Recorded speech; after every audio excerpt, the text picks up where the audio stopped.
lady.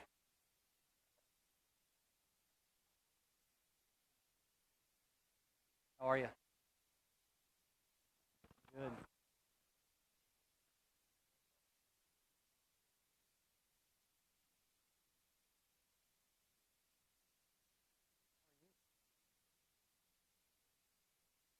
Where's your work at? He's not feeling well? Okay. Just not doing well. Okay. Tell him I'm sad I didn't get to see his face.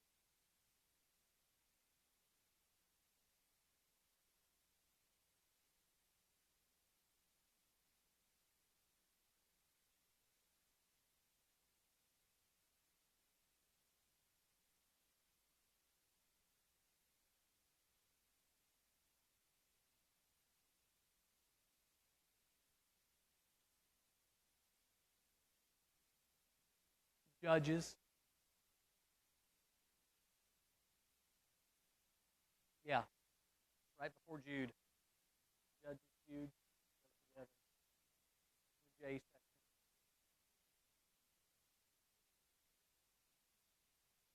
All righty. Good evening, everybody. I guess y'all can hear me okay? Can you hear me?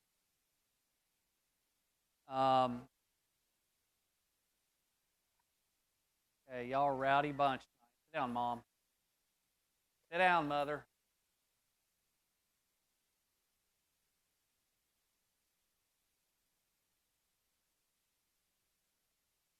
I hope everybody's having a good evening. Bell's going to ring here in just a minute, and there you go. To lead us off in prayer, Aiden is going to go ahead and do our opening prayer.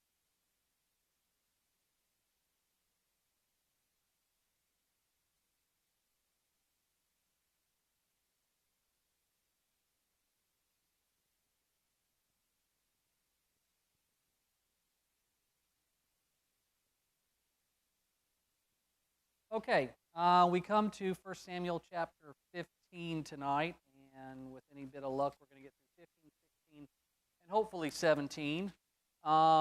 We've got Saul on the throne. Unfortunately, he has kind of shown a little bit of what his real character is in the unlawful sacrifice that he did. We see his son Jonathan come on the scene as well, and certainly has some character traits that it appears does not inherit from his father. And so as we come to chapter 15, we are going to read, in my opinion, a very, very sad chapter tonight as one of the ones that we're going to read. So that's just a real quick recap. We've got a lot to cover, so we're just going to go ahead and jump on in. I'm going to read chapter 15 here. I'm going to actually read it from the the NLT, the New Living Translation. It is if you've been in class, you've heard me reference this one. It was really written for the public reading of Scripture. It's in a very much a common day language as we would speak today, and so but I think you'll get the point. One day Samuel said to Saul, "It was the Lord who told me to anoint you as king of his people Israel. Now listen to this message from the Lord. This is what the Lord of heaven's armies has declared. I have decided to settle accounts with the nation of Amalek for opposing Israel when they came from Egypt. Now go and completely destroy the entire Amalekite nation, men, women, children, babies, cattle, sheep, goats, camels, and donkeys." So Saul mobilized his army at Telaim. There were 200,000 soldiers from Israel and 10,000 men from Judah. Then Saul and his army went to a town of the Amalekites and lay in wait in the valley. Saul sent this warning to the Kenites: "Move away from where the Amalekites live, or you will die with them. For you showed kindness to all the people of Israel when they came up from Egypt." So the Kenites packed up and left. Then Saul slaughtered the Amalekites from Havilah all the way to Shur, east of Egypt. He captured Agag, the Amalek king, but completely destroyed everyone else. Saul and his men spared Agag's life and kept the best of the sheep and the goats, the cattle, the fat calves, and the lambs, everything in fact that appealed to them. They destroyed only what was worthless or of poor quality. Then the Lord said to Samuel, "I am sorry that I ever made Saul king, for he has not been loyal to me and has refused to obey my command." Samuel was so deeply moved when he heard this that he cried out to the Lord all night. Early the next morning, Samuel went to find Saul. Someone told him Saul went down to the town of Carmel to set up a monument to himself. Then he went on to Gilgal. When Samuel finally found him, Saul greeted him cheerfully. "May the Lord bless you," he said. "I have carried out the Lord's command." "What then what is all the bleating of the sheep and the goats and the lowing of the cattle I hear?" Samuel demanded. "It's true that the army spared the best of the sheep, goats, and cattle," Saul admitted, "but they are going to sacrifice them to the Lord your God. We have destroyed everything else." Then Samuel said to Saul, "Stop. Listen to what the Lord told me last night." "What did he tell you?" Saul asked. And Samuel told him, "Although you may think little of yourself, are you not the leader of the tribes of Israel? The Lord has anointed you king of Israel, and the Lord sent you on a mission and told you, 'Go and completely destroy the sinners, the Amalekites, until they are all dead.' Why haven't you obeyed the Lord? Why did you rush for the plunder to do what was evil in the sight of the Lord?" "But I did obey the Lord," Saul insisted. "I carried out the mission he gave me. I brought back King Agag, but I destroyed everyone else. Then my troops brought in the best of the sheep, goats, cattle, and plunder to sacrifice to the Lord your God in Gilgal." But Samuel replied, "What is more pleasing to the Lord, your burnt offerings and sacrifices, or obedience to his voice? Listen, obedience is better than sacrifice, and submission is better than offering a fat of rams. Rebellion is as sinful as witchcraft, and stubbornness as bad as worshiping idols. So because you have rejected the command of the Lord, he has rejected you as king." Then Saul admitted to Samuel, "Yes, I have sinned. I have disobeyed your instructions and the Lord's command, for I was afraid of the people and did what they demanded. But now, please forgive my sin and come back with me so that I may worship the Lord." But Samuel replied, "I will not go back with you. Since you have rejected the Lord's command, he has rejected you as king of Israel." As Samuel turned to go, Saul tried to hold him back and tore the hem of his robe. And Samuel said to him, "The Lord has torn the kingdom of Israel from you today and has given it to someone else, one who is better than you. And he who is the glory of Israel will not lie, nor will he change his mind, for he is not human to change his mind." Then Saul pleaded again, "I know I have sinned, but please at least honor me before the elders of my people and before Israel by coming back with me so that I may worship the Lord your God." So Samuel finally agreed and went back with him, and Saul worshiped the Lord. Then Samuel said, "Bring King Agag to me." Agag arrived full of hope, for he thought, "Surely the worst is over, and I have been spared." But Samuel said, "As your sword has killed the sons of many mothers, now your mother will be childless." And Samuel cut Agag to pieces before the Lord at Gilgal. Then Samuel went home to Ramah. Saul returned to his house at Gibeah of Saul. Samuel never went to meet with Saul again, but he mourned constantly for him, and the Lord was sorry that he ever made Saul king of Israel. Boy, that's a real upper, isn't it? That one just makes you feel all warm and cozy inside. Verses 1 through 3. I labeled this, and I'm not going to, I labeled this one the terrible mission. What sticks out to you in verses 1 through 3? Do what? Okay, in verses 1 through 3, I'm the one. Okay, pride. What else? Okay. Okay. Any?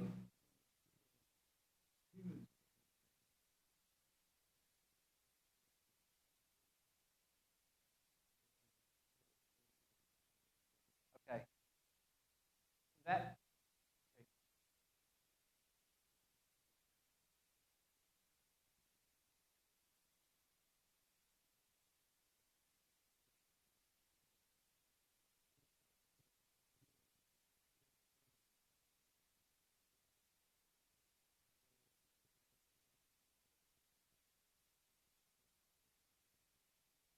Yeah, no, I think that's a good point.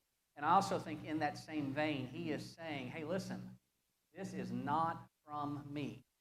Okay? This is not from me. This is from God." And I think part of that is what Perry said. How many of you feel really good about a directive from the Lord to go kill babies? I'm just going to tell you right now, that's hard for me to swallow. Okay? It's hard for me to swallow that as a dad, and as somebody who looks upon the children as we view as the innocent. And so I think this is something that we have to wrestle with. The thing, though, that I think we have to remember about this is that this is not an ethnic cleansing of these people. Okay? As was pointed out, this is an ethical cleansing. And there's a vast distinction. Okay? These people did everything they could to try and destroy the Israelites as they were coming up out of Egypt. And all the way back in Exodus chapter 17, God tells them, I've got your number. I'm coming for you.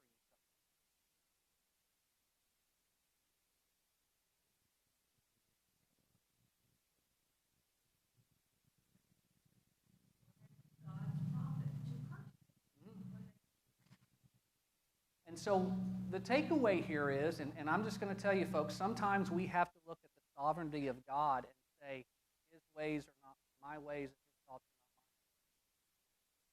mine. And this is what sin ultimately does. If there is one lesson from these first 3 verses, is that it is that the sins of the father can carry on to the second, third, and fourth generation. And it speaks to the absolute horrendous nature of sin as God views it.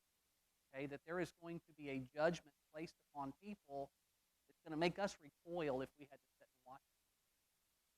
But that's how serious sin is, and that's how this starts out. And in light of that, what does Saul go and do? This is the juxtaposition of what happens here that is astounding to me. I put a great victory. Did Saul have a great victory against? Absolutely. He went and he destroyed everybody except for one man, but he kept all the good animals.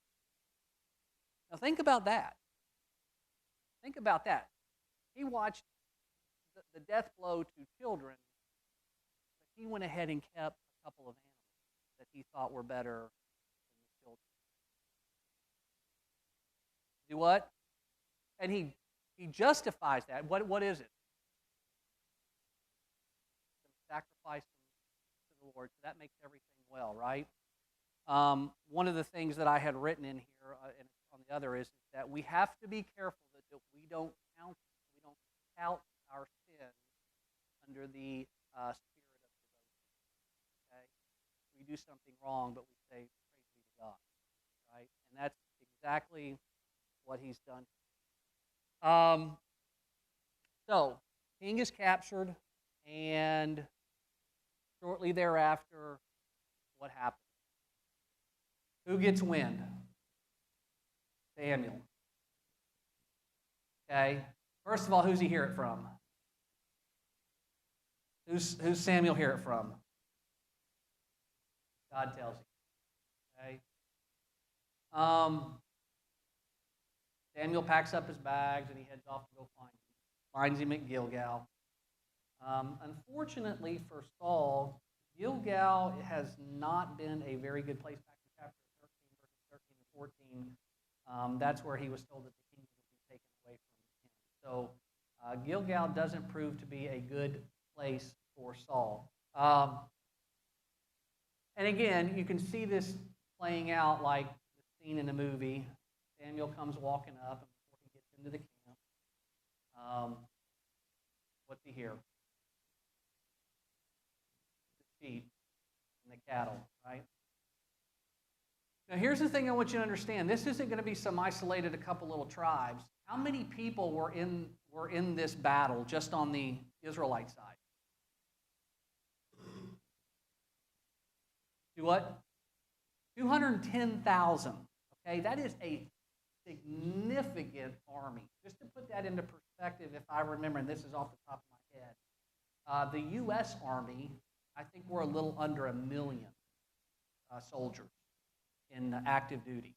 Okay, so to put that in perspective, this small little country in this small nation that's just now become under a monarch has an army of 210,000 people. That is significant. They are a force, right?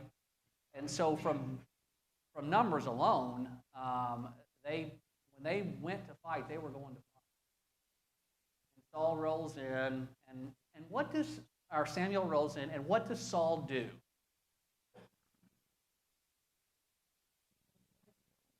Well, before that, he does do that.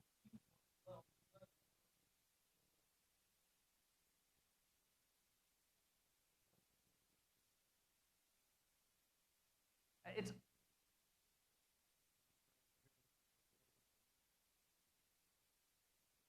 yeah. I mean, this is almost like a high five moment for Saul, right? I did it. Mission accomplished. Great victory. You can hear Samuel going, but what do I hear? What's there in the background? Now, Will,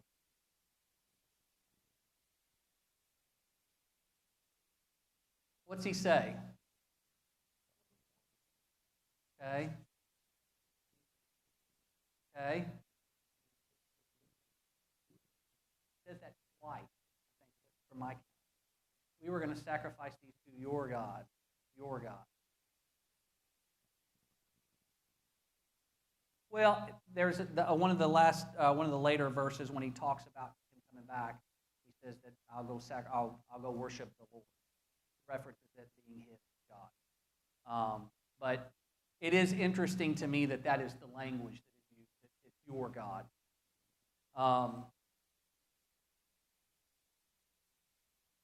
The reality is that God's regret here is what I've got up in this section. The mission is an utter failure, right, from a divine perspective. Yes, 99.999% of the Amalekites destroyed, save one. And even the animals are planned to be sacrificed, but from a divine perspective, it's an utter failure, right? Because the command was followed. And again, so many lessons there for us. And again, that idea of couching our sin under this idea of religious devotion. That term that I heard or when I was studying just really rang out. Yeah.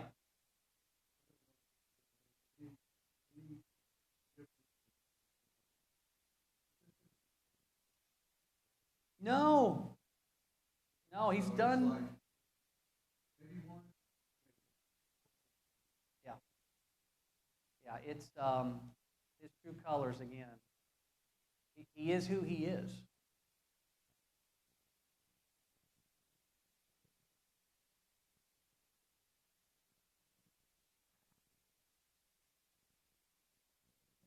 Oh yeah. Yeah, I mean he's wanting some brownie points here from Samuel.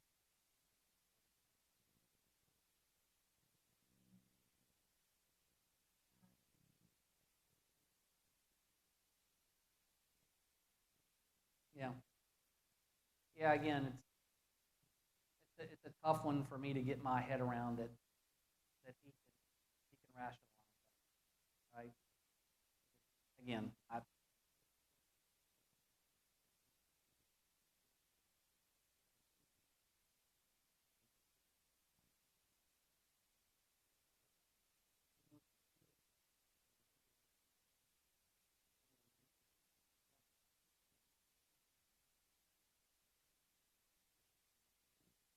and again, that's a hard one. As I was reading through some stuff, you get the people that say, "Well, this is why I can never serve your God because he kills, innocent babies."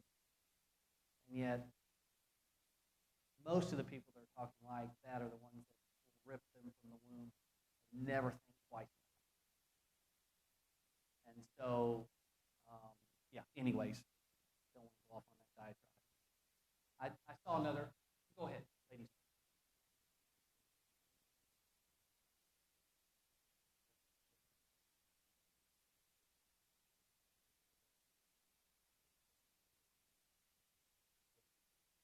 That's my take as well.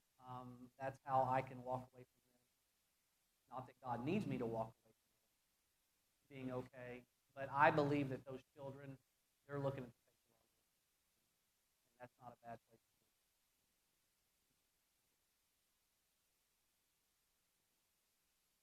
be. Yes. Yeah.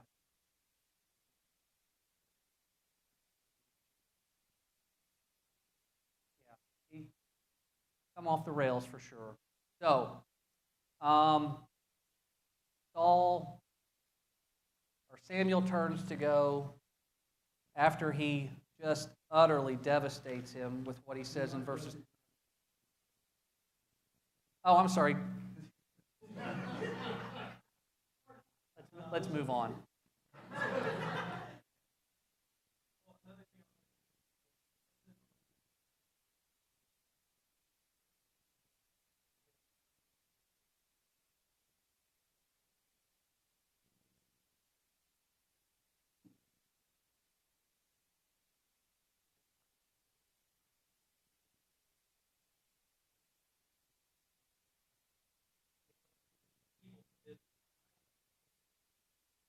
Yep.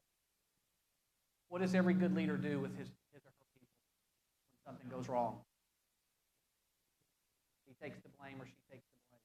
I know when I used to have people reporting to me if stuff was messed up, I was the one to blame. It was my fault. My people made a mistake. That's what I would have said. No, that's not true. So, okay, in light of time, Samuel turns to leave. What happens? Pardon me?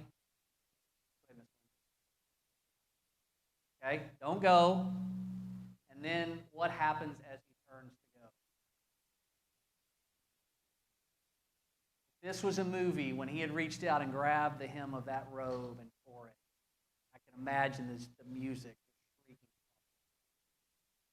Because you can see that play out where he turns around and the robe is torn, and he looks back at him and he says, "Your kingdom is torn from you." Now, here's an interesting thing about the robe, right? I don't think that this is an accident. Where else do we find the robe? Samuel's robe mentioned.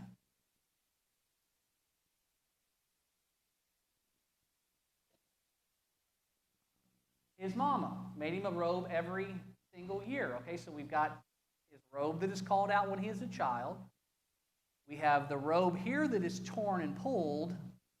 And just a little bit of a preview, because I know you didn't read it like I did. When he goes to the witch of Endor, to the medium, and calls up, and she calls and sees a man coming, guess what he's wearing? He's wearing a robe.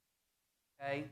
And so the robe is a significant thing here as it relates to Samuel. And so the fact that this significant item is torn from him, truly when that was said, it had to be just a bitter, bitter sin.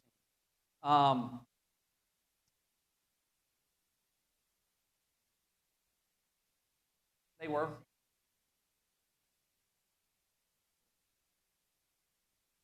They were. Yep, absolutely. Okay, so we get ready to come to the end, but we got one more thing that Samuel needs to do. And if you remember from the very first lesson, this is the scene where Samuel gets his mob. What happened? Gets his mob name. And I'll tell you here in a minute if you don't remember. Gets ready to go, but Samuel says, one more thing. And what is it? It just doesn't do as well in the NLT. Does anybody have an ESV? What does he say to him? Actually, I've got it up on the screen. Yeah, and he says, I've got a quote here. Surely the bitterness. Let's just let bygones be bygones. Right? All is well. You beat us. I'll be your servant. Thus, Samuel, a.k.a. as I've named him, Sammy the Butcher, cuts him up in pieces. This guy is no joke. He is not a little faint little flower that's out there. This is a man of God, and he's going to do what he has to do. We're actually going to see, I think, something that's referenced back to the So, clearly, a devastating end to the chapter. Verse 35, and Samuel did not see Saul again until the day of his death, but Samuel grieved over Saul, and the Lord regretted that he had made Saul king. Gibeah and Ramah are only 10 miles apart. Okay? In the Old Testament world in this time, that would have not been a significant.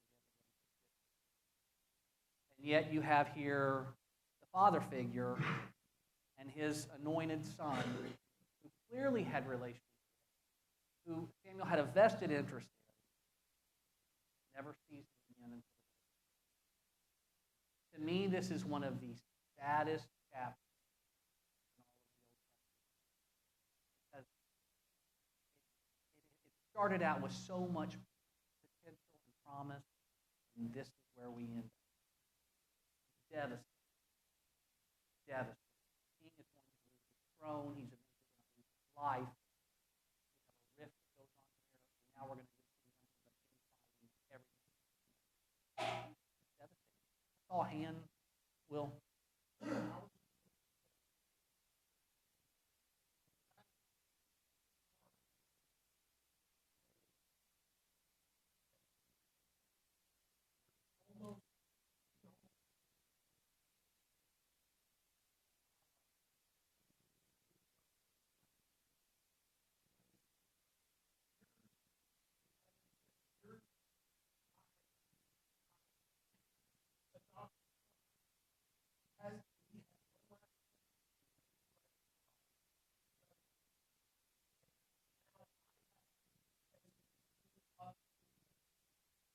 Yeah, and it's the righteous judicial judgment of God that he's executing here.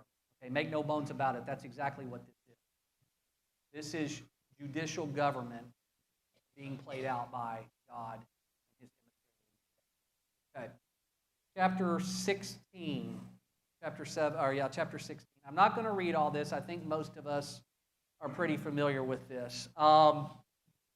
Again, starting in verse 16, just a couple things. The Lord said to Samuel, "How long will you grieve over Saul?" Notice he doesn't say, "Why are you grieving over him?" He says, "How long are you going to grieve over him?" Right?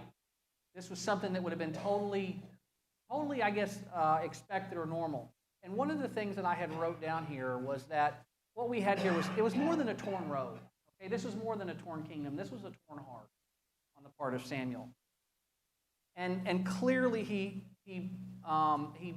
got this father type figure. But I wrote this: the role of a shepherd, and again I'm placing Samuel in that role because that's what he is to the people.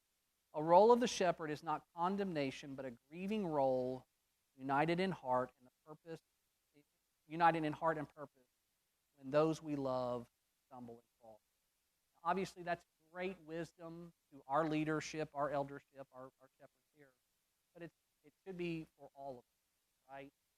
When we see those that have gone astray or done something or have fallen, it's not our chance to stand on our righteous summit and cast down, but it should be a scenario where our heart is at what is happening. Because again, this is a separation between the sinner and God, and that should bring us no self-righteousness or justification at all. So, in verses 1 through 5,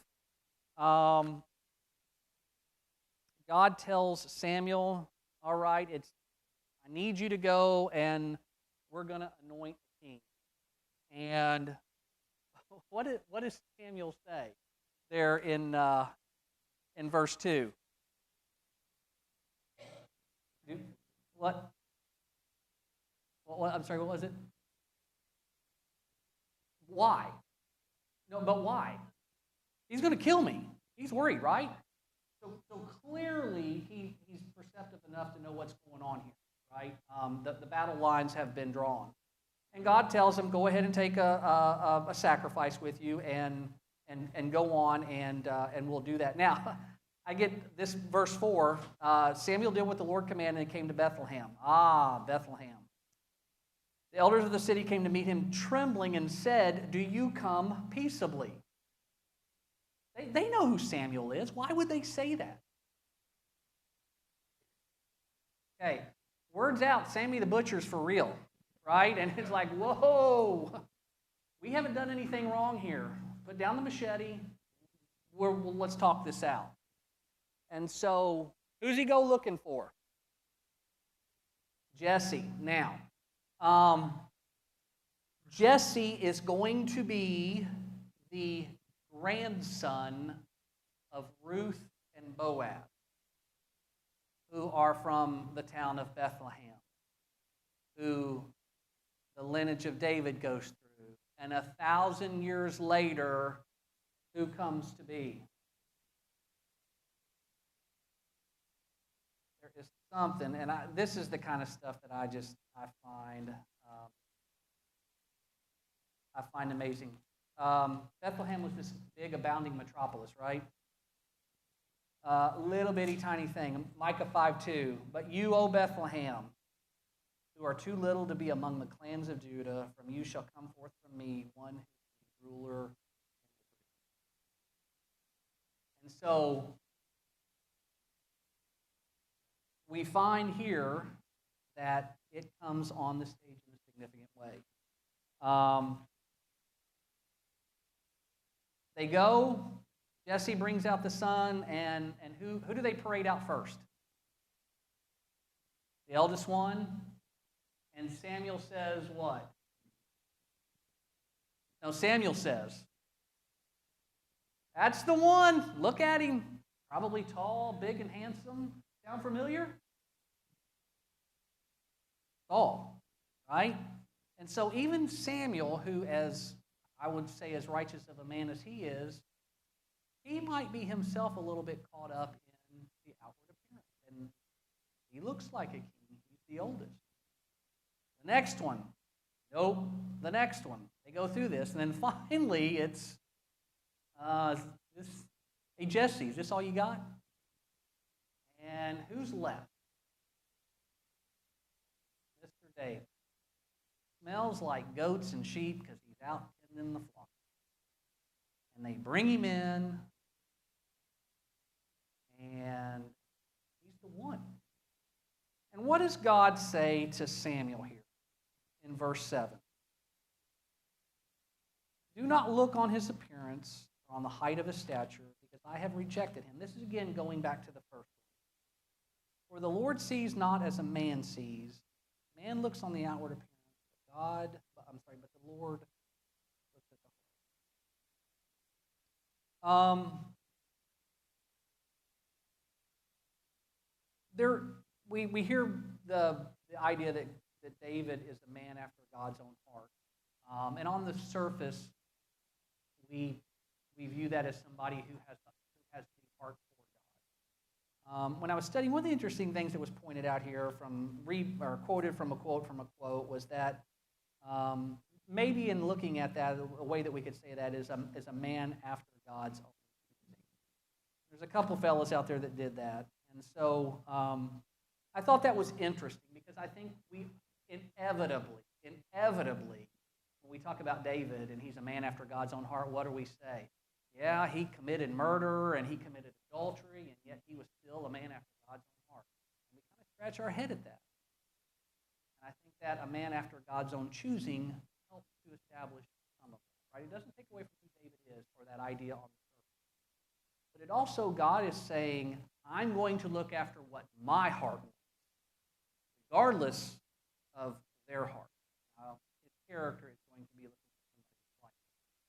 But I thought that was an interesting thing that I had never heard before. And so, we've got a big, grandiose anointment ceremony here, right? All the crowd comes in. Not a big crowd, but one thing is for certain. In the most humble circumstances, in the most humble of activities, God many times will do some of his most extraordinary work. And so, we come to the Spirit of the Lord comes upon him there at the very end. And as we come to the end of the chapter here in verses 14 through 23, I titled it here, A King Serves a King. David goes to serve in the king's court. The Spirit comes upon David. What happens to Saul? It leaves him. It leaves him. God's Spirit leaves him, and he's left with what is termed an evil spirit. And we find the one who is of God's own choosing, a man after God's own heart is the one who does what he can to the one who has rejected. I suspect if we could interview Saul and we asked him why he had an evil spirit, and I suspect it would go something to the effect of, I rejected God, and so therefore God. There's a lesson there for us, right? If we dabble in sin long enough, we become callous, and we might find our heart given over to an evil spirit that torments us, and we can never find our way back. God can't bring us back. And again, so just a takeaway there. Any questions or comments? Jeremy.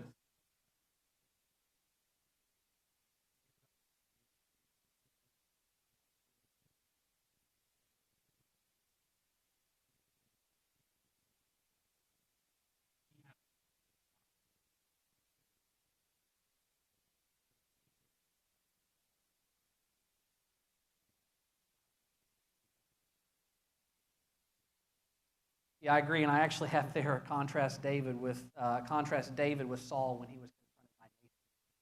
Right?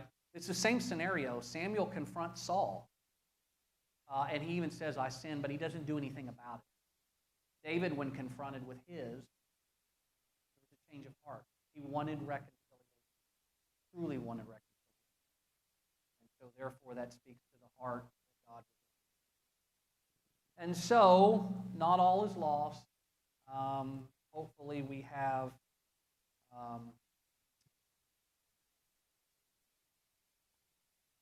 a society and a kingdom that appears to have a very bright future, as we will see at least so far. So, any other questions or comments about either 15 or 16? Will?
Yeah, I mean, again, he's got courtside seats, right? Everything that's going on. The other thing that I want to point out too is that we see here that he goes into Saul's service, and it says Saul what? Loves him. Okay. We see though later on in chapters where, and again in the next chapter we're going to see where Saul goes, well, who is that? And well, that's Jesse's son. Well, hold on, the chapter before you love him. How do you not know him? The way that this is constructed, and this is not all that uncommon in Scripture, is that this is placed in thematically, not chronologically. Okay? And so when we look at chapters 16, 17, 18 through some of the rest of the book, what you read today in chapter 17 may have actually taken place before the events that are written in 16. Okay? So we cannot look at this as a chronological event on every single thing, okay? Because if you do that, then Saul's got dementia, right? He's got an evil spirit and he's got dementia because he doesn't even know who he is, right?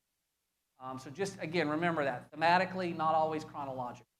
Okay, so I meant to do this before I came in here. You are going to wonder. Okay, that right there is about 8 feet tall, where I had my hand. Okay, and this is going to make sense. Oh, that picture didn't come through in the when they converted. Okay, chapter 17. We're actually not going to read it. We're going to going to talk everybody knows the story of David and Goliath. Okay? But here's what I want you to take a look at when we look at this. If you can see, I'll tell you what this is on that little picture. In mine, it was before it was converted. It was big, and you would see. The little guy on the left over here, this would have been, this is representative of David, okay? And that's to a scale of about 5 feet 2 inches, the average height of what would have been a Jewish man at that time. The guy in blue is Shaquille O'Neal, 7'1", okay? The big guy over there is at 9 feet 9 inches, which is 6 cubits and a span, okay? And so this kind of gives you an idea of what you're looking at here. So let's just call it 10 feet. Goliath would have been, if from the Old Testament studies, the Septuagint had him at 6'6". The Dead Sea Scrolls did too. I don't know. That's right. I'm going to go with the one that appears to be the most accurate, 9 feet 9 inches, and I'm going to explain that. So roughly, I'm about 5'11". Goliath is going to stand probably up there where the top of that beam is. Okay? Now, not only is he that tall, but when you get somebody that's that big, he's going to be massive in size, right? I mean, this is going to be a huge man. Now, the question might be is, well, were there really people like that? Well, interestingly enough, over in Genesis chapter 6, does anybody remember the Nephilim? Who were they? They were the giants of old.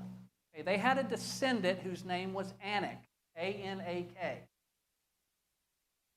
It just so happens that when you read through the scriptures here, Goliath, and this is pointed out in Numbers 13:33 and a couple of other places, Goliath is a descendant of Anak. Okay?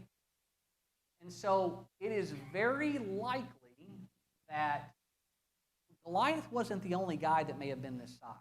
Okay? Now let's rewind approximately 50 years before. When the 12 spies went in, what did they say? They're giants and we're like grasshoppers. Okay? Of course, Caleb and Joshua, they're ready to fight it out because they know that it's not this that's going to win. But here's the thing I want to point out. If you pick 12 guys out of this room and you put them up against somebody that was proportionally bigger to us in that same scale, and you said that we had to go hand-to-hand combat, if that's what it was. You couldn't sit on a hill with a sniper rifle and shoot people. This was hand-to-hand combat, sword to sword. You were looking eyeball to eyeball, stabbing somebody. If I had to go up against somebody like that, I would be scared. You can see why the 12 did not want to go in. Okay? They're literally giants. Physically, one-on-one, you have no chance of beating this guy. Okay? And so when we come to chapter 17, for 40 days, what I think is a pretty good deal, Goliath comes down and he says, okay, I'll tell you what. You get one of your big guys, comes against me. If I win, you serve us. If you win, we'll serve you. Right? That's a pretty good deal on the surface. It's going to spare a whole lot of bloodshed. Right? For 40 days, he taunts him. And this little guy who I've got up there, who brings some turkey and ham sandwiches to his brothers, because that's what his daddy told him to do, shows up on the scene and completely changes the narrative. You all remember who else we talked about in this time that went out on the most mundane of activities and became a king? Saul, when he went looking for the donkey. Okay, obviously, I'm being facetious about the family, but there were loaves and cheese. I said it before, God does miraculous and wonderful things, even in the mundane sometimes. Okay? And this young Jewish boy, little scrawny fella, goes in and completely changes the course of history for the nation of Israel, all because he was taking some lunch to his brother. Okay? He did it because he came to him in the name of the Lord, and the Lord. And so that's what we have to remember when we look at this. Again, I want to emphasize this because this is what I've been telling myself. You never know when the most mundane of activities might be the opportunity for you to come in the name of God and do something remarkable. Now, David, much like Samuel, he's not afraid. He steps over this guy after he's playing the rock in his forehead, walks over and cuts off his forehead. I'm telling you, folks, this would have been brutal. This wouldn't have been a clean guillotine chop off. He would have had to take a sword and retch on him, bust through his spine. This was a gory. Okay? So it speaks a little bit about who David is. He's not afraid. He's not afraid to get in there and mix it up. And he's not afraid, though, to be the same one that will sit and cry because of the sin that he did. So he's a remarkable man, not because of who he is. And so that is David and Goliath. That's probably the quickest you've ever heard that chapter. We all know the story. But those are the couple things I wanted us to see.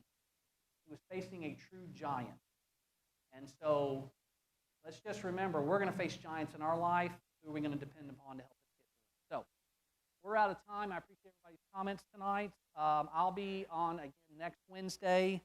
Let's please prepare. If you read ahead, do chapters 18, 19, and 20, and that should get us set.